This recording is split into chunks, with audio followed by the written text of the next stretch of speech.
What's up, YouTube? It's your boy Mark Too Saucy back with another video. In this video, we're gonna be reacting to a video about Cat Williams, saying why Hollywood wants Cat Williams to be dead. Let me go ahead and like this before I get into it. This nigga look kind of... Cat Williams recently spoke out against countless powerful Hollywood figures in a podcast with Shannon Sharpe, and they are not happy. What makes Cat's expose so dangerous is that tens of millions of people around the world believe he is telling the truth. This man is speaking against the evils of this world. Thank you, Cat Williams. This generation is hungry for the truth. Thank you, Cat, for speaking your truth. We absolutely believe you. They canceled me for talking about Harvey Weinstein before the thing came out, but he offered to suck my penis in front of all my people at my agency. Now, a lot of what Cat said in this podcast cannot be proven true or false, but because he is funny, a good storyteller, and most importantly, confident with his words, this allowed him to convince millions that he's telling the truth. Plus, I believe it. We all know that celebrities don't often speak their true thoughts on the industry or politics out of fear of being canceled. Like, one thing that's so crazy, bro. Nobody be saying nothing about nothing. So it just makes you think, what actually goes on in the industry? You know what I'm saying? What actually goes on? However, you know? Some things he said are just straight up lies. I'm probably reading 3,000 books a year from the time that I'm 8 years old to the time that I'm 12. My next project was to read the whole encyclopedia set. So when you're like 6, 7 years old, you read the whole encyclopedia set, you think you're one of the smartest people in the world. So apparently Cat read the entire encyclopedia and read 8 non-fiction books every single day from age 8 to age 12. This is impossible. And it's a lie. Throughout this entire podcast, Cat slipped in bold-faced lies which massively contradicts his preaches of spreading the truth. Nobody knows why liars lie. And that's why I had to come on the program. Cat exists in this middle ground where nobody can really... I'm sorry, y'all. I'm sorry. I can't take this nigga serious. It don't matter what he wear. It don't matter how he does his hair. Bro, this nigga just look funny, bro. Determine if he is telling the truth, if he is lying, if he's telling a joke, if he's on drugs, if he has a mental illness, or if he is clearly exposing the dark and sinister nature of Hollywood. So today, I am going to give you as much context as possible so you can make that decision for yourself. Starting with his earliest introduction to Hollywood on the set of his very first movie, Friday After Next, where Cat played the role of... Hey, wonderful movie. Wonderful, bro. Wonderful. Money Mike. But in the script, Cat alleged that Money Mike was originally supposed to be violently assaulted. The truth of the matter is, the Money Mike in the original script got raped in the bathroom. Cat Williams had to take the risk in front of the studios and the cast and our powers that be in his very first movie and say respectfully, the problem with Friday After Next is we're trying to make a classic comedy. And this comedy involves a rape.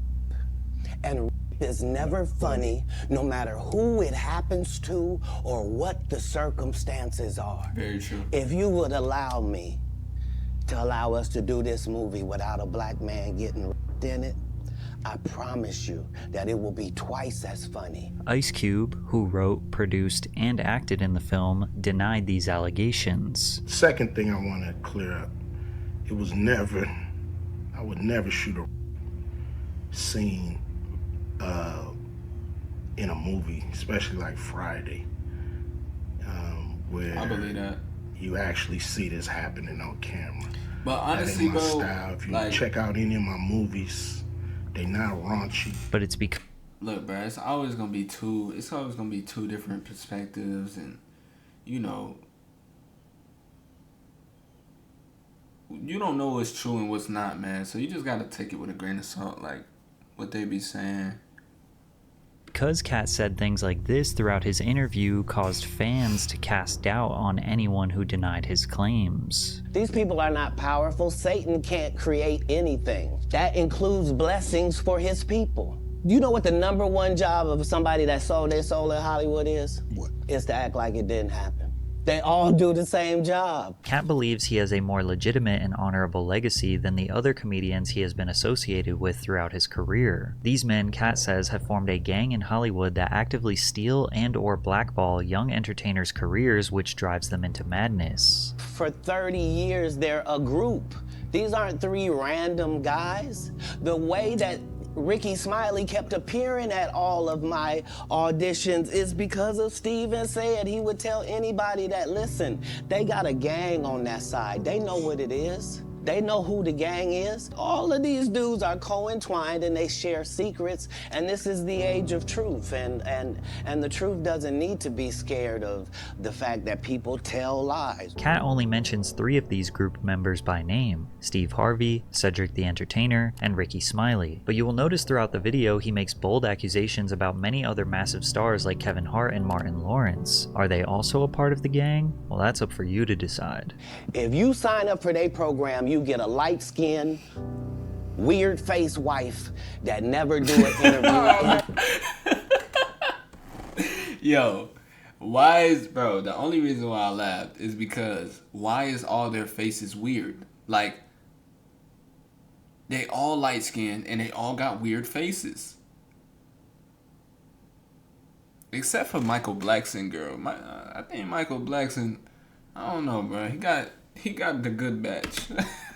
he got a good pick. Anyways, let's start with Cat's claims that Cedric the Entertainer and Steve Harvey stole his material. Days, but man. First, I'm going to steal your attention for just a minute to tell you about today's sponsor. Have you ever Googled your name and seen yourself on one of those strange sites that has way too much information about you? It feels pretty weird. I'd really rather that kind of stuff not available to anyone who's looking for it. Data brokers are making tons of money selling our information to robocallers and spammers. That's why I'm excited to tell you about today's sponsor. The original Kings of Comedy tour in 2000, which at the time was the highest grossing comedy tour in history. Steve Harvey, Cedric the Entertainer, and Bernie Mac playing sold out arenas from coast to coast. The tour grossed over $18 million in its first year. In 1999, both Seagram Americas and HBO sponsored the tour. D.L. Hewley was added and the 2-year gross exceeded $37 million. And at the exact same time of this tour, Cat was just starting to make a name for himself in Hollywood. He thought that I was just a no-name comedian and that he could take this joke and nobody would know. Right. The issue was that I had already done this particular joke on BET's Comic View twice. This is the joke that Cat is referring to, which was originally performed in 1998 on BET's Comic View program. Stop ignoring the money you can get from the state just because y'all are lazy. Seriously, listen up, because this is... You should have had your car radio up so loud that you couldn't hear the damn thing when it Hey, cut off. props to Patrick for It finding looked the like clip. this. You flossing in a 6-shift convertible.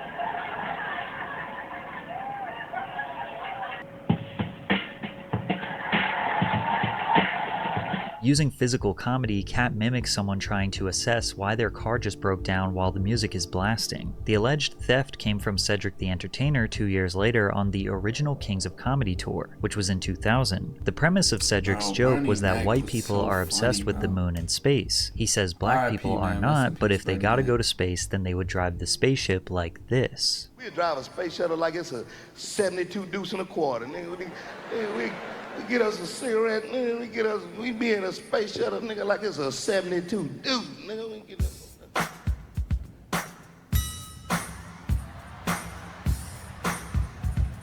Now, when you consider the music cue, which is not very common in stand-up comedy, that already looks suspicious. Then the side-by-side comparison indicates Cedric makes very similar physical movements that Cat did. Cedric says he did not steal the joke, and that if Cat was so upset about it, he had 30 opportunities to speak up. Can't say you stole one of his jokes. Yeah, like, I mean, it was ridiculous. You know what I mean? It was like the idea of the joke that he was even talking about. Don't even match up with no timeline. So for me, it was one of those things like... Did you have a conversation? Did you guys sell it? Did you have a conversation with Cat? I've seen this guy 30 times. Like, dog, if you literally was that upset about it, like, dog, just why step to him and say, hey, yeah, why didn't you say nothing? Like, that don't even make sense. But Cat says that Cedric apologized about stealing the joke years ago, and is now lying to the public that he never stole it in the first place. Him and Steve had already apologized for me, so I gave him a pass. Why would you sit here and be like, I saw Cat 30 times? Why did I give you a pass if you were just gonna lie? So imagine how a young Cat Williams felt seeing his best joke being stolen by one of the biggest comedians in the world on the largest grossing comedy tour in history. We never wrote anything. Remember, when Cedric the Entertainer starts, he's supposed to be singing, dancing, and telling jokes. That's why he's called the Entertainer. He did 4 comedy specials. They're so bad, Shannon, they're not available on Netflix or Tubi. Noticing all the backlash, Cedric responded to Cat's comments on Instagram. Revisionist history. Regardless of whatever Cat's opinion, my career can't be reduced to one joke Cat Williams claims as his. Cedric added, I'm a grown-ass man, and none of that shit going to go like you think. But Cedric isn't the only one that stole Cat's material. Steve Harvey's theft of Cat's jokes is arguably much worse. Dang, At the 2005 why y'all just stealing Cat jokes? BET Comedy Awards, Steve Harvey introduced a hot upcoming comedian to the stage by the name of Cat Williams. Cat hit the stage and absolutely dominated the crowd with his joke about gas prices. Because the world is crazy right now. What is gas? $600 a damn gallon right now? I don't care how much money you got, gas is entirely too high.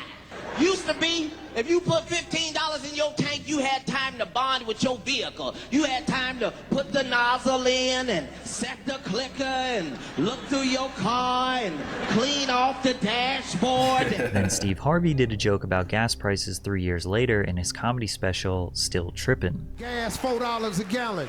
Can't even pump gas like you used to no more. $4 a gallon? You remember when you used to go to pump and put the nozzle in there and hit it? Be sitting there talking, be on your phone, hey, what's happening? Be walking around, cleaning the windshield. But I don't know though, bro. I don't know because like, you gotta think when it comes to comedy, right? They talking about real life situations. You feel me? And a lot of people do the same things in real life when it comes to basic necessities like pumping gas or drinking or, you know what I'm saying? Like, comedies are based on things that, you know, people can relate to, because if you can relate to it, you can laugh to the joke. So, I mean, it might just be a coincidence, bro. It might just be a coincidence. I don't know. It's hard to see this as anything other than blatant theft, but Cat didn't stop there. He continued to expose Steve's long history of suspicious behavior. It started with why Bernie Mac quit the iconic Kings of Comedy tour. Do you consider yourself a king of comedy? They consider that. After Bernie left, them same 3 guys I'm telling you about, the Kings, they came to me. I was supposed to be the 4th king. I got the offer. Then what happened? But I turned it down. Why? Because you shit on Bernie, and I know the truth. You think I'm gonna let you shit on Bernie and then come get me? I'm the next king? This is why I stopped shopping on Amazon. I didn't shit on Bernie, bro. Don't spend another dime on Amazon. Now, there has been an infamous beef between Steve Harvey and the late Bernie Mac that fans have known about for years. There were often arguments between the 4 comedians of who should be the closer or finale of the tour. Since Bernie was a much funnier comedian, Steve would get booed by the crowd when he performed after Bernie. Why? Because the whole time Bernie was here, you was acting like you was funnier than him. The reason you was supposed to go last is because it was your tour. Tell the truth. It was Steve's tour. Not it was gonna be called the Kings of Comedy, it was Steve's tour. These are the guys opening for him. Of course you gotta close if it's your tour. Harvey eventually just ended up being the host of the tour and not performing a full stand-up routine because he just couldn't make the audience laugh as hard as Bernie. D.L. Hewley, who was also on the tour, even said that Steve never thought Bernie would become successful, and when he started getting more opportunities, he became jealous. You feel that the beef between Bernie Mac and Steve Harvey was because Steve Harvey was getting a lot of network love during the time and Bernie Mac not so much? Yeah, and then Bernie started to get it. So yeah, I think that, you know, Steve at one point was, you know, uber successful, and then Bernie started to, because he didn't ever think he would get the opportunity he got. But once he did, America loved him, like we all kind of knew they would, and he decided to go a different way. Eventually, Bernie got sick of Steve hating, realized his worth, and exited the tour. Get off my desk, Steve. Hey, nah. Tour, which ended up forcing all 4 guys to split up. That's why you bald now. You wish you would have stayed and kept it together, could have kept it together a couple. We tried everything.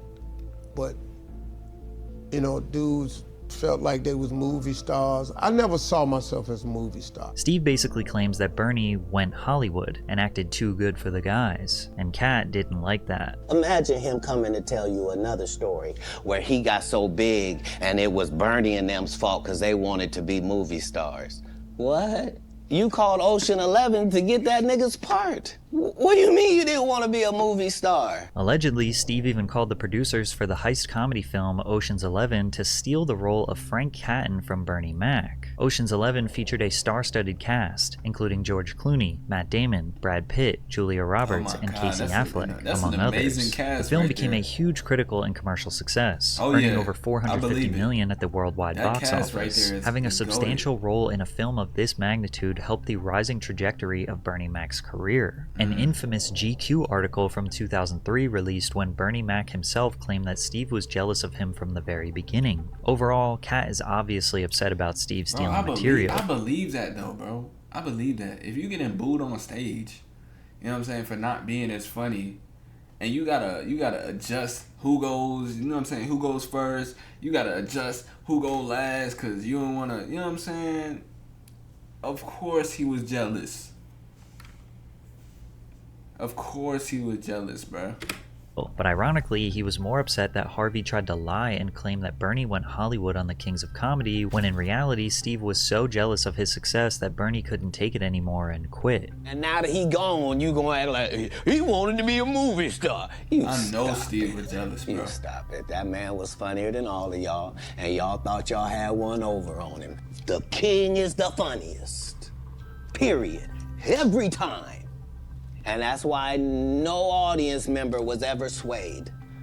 It didn't matter where Bernie went. You think if Bernie went first, he wasn't the king? Get out of here. But Cat Williams and Steve Harvey's beef did not stop there. A few years later, in 2008, a show promoter booked Steve Harvey and Cat Williams to co-headline a New Year's Eve stadium show in Detroit. Cat entered his villain arc and challenged Steve to a comedy battle on the Jamie Foxx radio show, to which Steve accepted. You have been the king of comedy as long as we've had one. The second that you get off stage, I need you to understand that that's your final time as the king of comedy. I hope you got a team of writers. You're going to need about 6 or 7 of them. You can bring The Nation. You can bring Rashawn McDonald. You can bring everybody who... Bro, this man Cat is hilarious, bro. It don't matter. Like, it doesn't matter, bro. Just the way he talks, bro, is funny, bro. And its name is Cat Williams. Consider yourself warned. What was supposed to be just a comedy show is now some sort of 1v1 battle dubbed the Championship of Comedy, and Steve responded with this. I'm not saying he's in trouble, but I'm saying this right here, Jamie. A dog don't bark at parked cars. Basically, Steve's analogy was that he shouldn't respond to Cat Williams because he is too famous and successful. So on New Year's Eve, Steve got on the stage and never addressed or made fun of Cat. Just say you're not funny enough, nigga. Just say you're not funny enough, That bro. was a big mistake. I see y'all mad, wondering how I got Uncle Sam paying my bills like a sugar daddy. So You want to act like he too big for Cat Williams now. Please give up for Steve Harvey one time. Give up for Steve Harvey. He's an excellent comedian, but he don't want no parts of this in any way, shape, form, or fashion. I don't know why he came out here with all this money y'all spent on them motherfucking tickets and talked about a lady in the audience for 15 goddamn minutes. That nigga should have talked about me the way I've been to talk about his bitch man. He trying to copy off me and bring that ugly ass, sparkly ass tie out. A regular black suit like he was going to a funeral. Yours, nigga, yours. Nigga think he the shit because he was the shit in 1968. Nigga, I'm the shit this evening. Let's fast forward it to when this disrespectful nigga did something called the original Kings of Comedy. Oh. You gonna be the original King of Comedy, nigga. Did it start with you, you disrespectful son of a...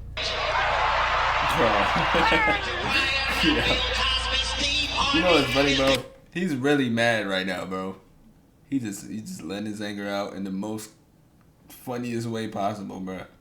It's like this nigga can be dead serious. It's hilarious. King of Comedy, you's a goddamn liar. And if you listen to his show, you know that nigga's a liar straight up and down.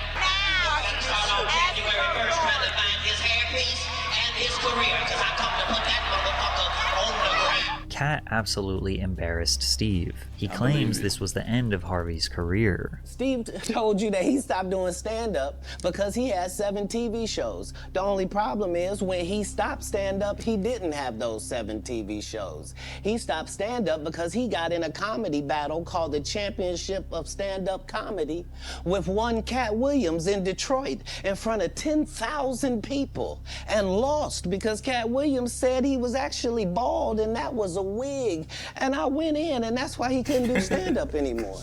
Now, Cat isn't very accurate here. Steve had multiple successful arena comedy tours after the championship battle, and Steve was already bald by 2008, so Cat didn't really expose him for having fake hair. But is it a coincidence that almost immediately after Cat got on that stage and exposed his biggest hater in the industry, he started his crazy downward spiral? In November of 2008, Williams missed an appearance on Conan O'Brien and was later arrested that evening when officers found 3 handguns in his car while exiting rapper Jim Jones' studio in New York. That same month, he checked into the Mount Vernon Inn in Sumter, South Carolina, shortly after. Why do you have 3 guns in your car? Checking in, employees reportedly found Williams stumbling around wearing just a bathrobe and a towel wrapped around his head. When police arrived, Williams asked them for directions to the nearest hospital. There, his family convinced him to seek psychiatric help, to which he was eventually hospitalized. He just said that he doesn't trust anyone anymore, that everyone has turned against him. He wasn't really coherent. Pretty much after this, Cat wasn't seen again until 2011. No stand-up performances, no movies, no TV. The only time he was talked about was when he was arrested. In November of 2010, authorities arrested Cat in Coweta County, Georgia, after he allegedly stole $3,500 worth of coins and jewelry. Things escalated in June of 2011 when he was arrested in connection with an alleged assault on a tractor driver. He supposedly conspired with 3 women who attacked the man in his tractor. In 2012, Williams returned to the comedy world with his 3rd HBO comedy special, Catpocalypse. Unfortunately, with the spotlight back on him, Cat fell back into a dangerous cycle as the bizarre behavior continued. In October of 2012, Cat and comedian Faison Love got into a heated argument outside of a Hollywood club over a $50,000 debt that Cat owed Love. During the argument, Cat proceeded to pull a gun on Love that wasn't loaded. On November 9th, his former assistant, Melissa Shag, claimed— Bro, hold on. It's just stacking. Damn, Cat. Bro, the only reason that I feel like all this stuff is happening is because this man, I don't want to say it, but drugs had to be involved. There's no way drugs wasn't involved in any of this. You know what I'm saying? that he went into a rage and attacked her the month prior. Then police arrested Cat in Oakland, California on charges of suspicion of assault with a deadly weapon after he'd allegedly beaten an 18-year-old with a bottle. On November 16th at the Oracle Arena in California, Cat took the stage while having a total public meltdown. For 15 minutes he seemed to be under the influence, rambling about nothing while taunting members of the audience. Well, give me 20, nigga, that's how much the album costs, fuck boy. But I bet if you can walk to your car, I can show your bitch a dick she'll enjoy. So why don't you take your ass on over there, nigga, before I can catch you. Or you can pull your bank out and I'll match you. But you ain't gonna do shit but get punched in the face. Then the audience began booing him. Boo! Boo! Boo! Look at all the broke people. Boo! Your breath smells like top ramen. Get the fuck out of here, nigga. I am like afraid to leave, and I'm afraid to stay. We know you ain't got no money. We see your outfit, nigga. Get the fuck out of here. Oh, broke ass nigga. Had to be On November 17th, 2012, Williams got involved in a police chase while driving his three-wheeled motorcycle and failing to stop. Just a week later, Cat was arrested in Seattle, Washington after he allegedly got into a dispute at a bar in the South Lake Union neighborhood. His arrest came after he missed the first night of a planned two-night performance. He talking about he read 3,000 books. You read 3,000 books, but you doing stuff like this, bro? This is not what 3,000 books get you, bro. I'm gonna be honest. If I was a kid, bro, if I sat down and focused and read 3,000 books for however long, for 3 years, in the span of 3 years, bro, I would probably know about every law at the Paramount Every Theater. law. That same month, he slapped a Target employee in Sacramento for no apparent reason, which was made fun of on late-night television shows like Conan O'Brien. On December got low 28th, man Williams was syndrome or placed in something? handcuffs once again on child endangerment charges. Oh man, K, you cool, man? How you doing? I'm tonight, cooler than a man? fan, man. They took my children from me. Yeah, I mean, how terrible is that? Cat's criminal history does not even come close to stopping here. Bro, he but looked like, bro, in this picture, he looked like a mini Snoop Dogg. I'm sure you all get the point. He was spiraling hard for years, seemingly strung out on drugs or at least experiencing manic episodes. The media called him crazy, a crackhead, and didn't believe anything he was saying since they wrote him off as a madman. But he says he was never under the influence. Bro, you was under the influence, bro. The type of shit you was doing, it ain't no way you wasn't under an influence, bro. Under the influence of anything. Cause like, bro, and the only reason why I'm saying this is because the things he's doing doesn't make any sense. Like, it doesn't make any sense why he's doing these things, bro. I'm always in my right mind. I'm always a physical specimen. And when you see me, I'm much, much bigger than you had thought. At Extreme Experience, we believe the world's most exciting cars should be accessible to you. I have far less play in me than you would like. There seems to be a pattern with comedians in the downward spiral. In 1990, Richard Pryor, who struggled with addictions to women and hard drugs, poured high-proof rum on himself and set himself on fire. His widow, Jennifer Lee Pryor, claimed it was a drug-induced attempt at ending everything. In 1997, Martin Lawrence was coming off the end of his hit sitcom Martin, as well as starring in the blockbuster film Bad Boys. That year, Lawrence allegedly had a meltdown in Los Angeles where he ran into Ventura Boulevard with a gun and threatened tourists and random people. Sources claim Martin began taking psychotropic drugs and having violent outbursts on the set of his movie, a thin line between love and hate. Martin would continue his erratic behavior, getting arrested for gun possession and later going to rehab. Robin Williams openly spoke about his lifelong battle with addiction, alcoholism, and depression. Comedian Marc Maron has spoken publicly about having severe depression. Artie Lang and Jim Norton as well. John Belushi, Chris Farley, and Greg Giraldo all died of drug overdoses. It's unclear why comedians seem to struggle with mental health more than others in the entertainment industry while being tasked with creating the most lighthearted content. Deborah Serrani, a clinical psychologist who treats performers with depression and other mental health problems, said comedians often wear what we call the mask of depression, which helps them put on a more acceptable face to the world. But behind that mask, there is a terrible struggle going on. There is a stigma about depression, and oftentimes the laughter distracts from feelings of weakness. Oh my God. Damn. That makes so much sense, bro.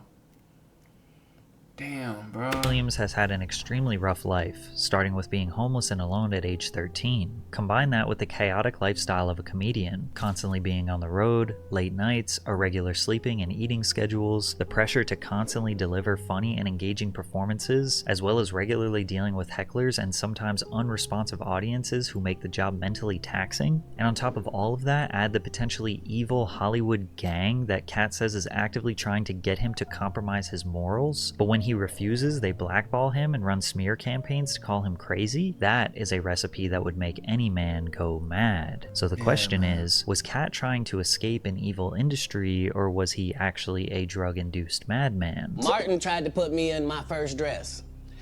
When he had to go on his hiatus, he tell me, Cat, when I come back, I need you. You my young partner, you my brother in comedy. When I come back, just promise me that my next movie, it'll be me and you. Go do what you gotta do. When you come back, I'm in your movie. Don't trip. I don't need to see the script or nothing. You know, we get in that office and this fool pull out Big Mama's House 2, where this nigga want me to get in a dress with him. And I'm literally saying to everybody, why is he in a dress again? If it isn't obvious, Cat didn't want to wear the dress. Brandon T. Jackson would go on to portray Martin's son, Trent, in Big Mama's House, where the two go undercover at an all-girls performing arts school. Unfortunately, years later, Jackson asserted that he did the project for money and was unaware of the repercussions it would have on his career. Did you get like slack when you wore the dress at that moment? Only Cat Williams. Cat Williams was trying to always say, Brandon, don't wear a dress. You know, he called you, or is this? No, he was saying it in the media, so I thought he was heckling me. He was really trying to help me at the time. I didn't know that. I was immature. Right. I feel like, dang, why I'm trying to make it. And then he was trying to warn me, you know, don't get in the dress. Everything went wrong. Just like everything went right. Everything went wrong when I put on that dress. Kat has been discussing this subject for years because this has been a pattern that many have speculated is a humiliation ritual. Eddie Murphy, Tyler Perry, Jamie Foxx, Wesley Snipes, Chris Tucker, Arsenio Hall, Tracy Morgan, the Wayans brothers have all dressed up as women for TV or movie roles. Just before Kevin Hart exploded into fame, he also wore a dress on Saturday Night Live. And even 10 years ago, Kat discussed this. It's two answers. First of all, let's be very, very clear. It is possible that there isn't anything funnier than a guy in a dress. And if that's the case, then it might also be said that there's nothing funnier than a black guy in a dress. Okay, well, Kevin doesn't have... It's just crazy because it's like as soon as they put on a dress, everything changes. To worry about that's what like people are going to say about him wearing a dress because of the long line of dress-wearing people before him. So now some of us are against the Illuminati, and we are against the Illuminati at our own detriment. When people are against the Illuminati, then they get punched in the face all the time. The press hates them, and nobody likes them. Kat also detailed an Illuminati meeting alongside Ludacris. There was a crossroads where we were both invited to an Illuminati thing and decisions had to be made. So it was both of us, we were equal. One of us had to cut off all their hair and couldn't do the sideburn thing no more with the points.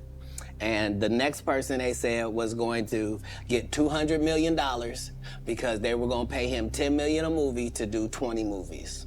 And that's how the conversation happened. One of those persons turned out to be Ludacris, and the other person turned out to be Cat Williams.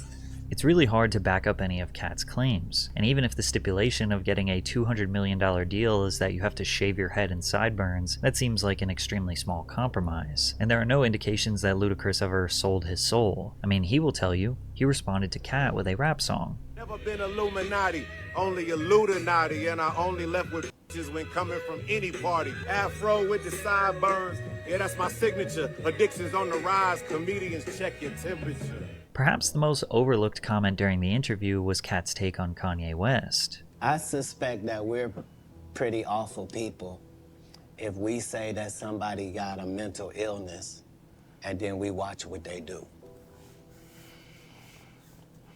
If you say somebody got special needs, then why would you be watching? Why did Ludacris come with a freestyle? Not a freestyle, but why did he come back with a diss track? Why did he just make a video and holding them accountable like everybody else? The question of whether someone's actions should be judged differently due to mental illness is complex and multifaceted, and opinions may vary depending on cultural, ethical, and legal perspectives. Mental illness can significantly impact an individual's ability to understand the consequences of their actions, to make rational decisions, or to control their behavior. Kat is not excusing Kanye's behavior, and he definitely says he doesn't agree with what he says, but he's just questioning why people are surprised as his whole career he gave obvious signs, such as claiming that he was a god, and he was praised and uplifted for his outlandish behavior. Now, Kat has never publicly disclosed any sort of manic or psychiatric problems, but look at how much the world judged him when he was crazy 10 years ago, versus now he is saying the exact same things he was saying while he was crazy, but today he is more calm, coherent, and of course, entertaining. Now they are quoting his words as prophetic statements of a wise old genius. Funny how things change. Very funny. Hardee's Philly cheesesteak favorites are back. Handcrafted creations with But yeah, man, that's it for the video. Make sure y'all hit that like button. Make sure y'all hit that subscribe button. Let me know what y'all think down in the comments, man.